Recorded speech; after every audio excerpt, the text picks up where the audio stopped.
All right, the drink that we're about to make is called Arthur Tompkins. And let's go ahead and put some ice in a glass here. And a little bit on the bar as well. And we'll do 1 shot of gin. There we go. And follow that up with a half a shot of Grand Marnier. And we'll do about a teaspoon of lemon juice.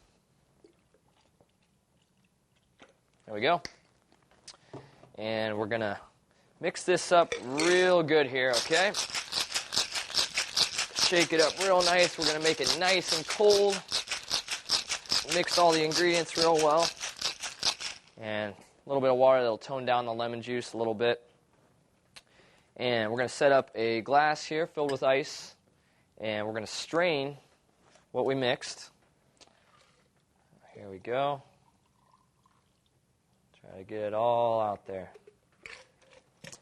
And give it a straw. You have yourself an Arthur Tompkins. Bottoms up.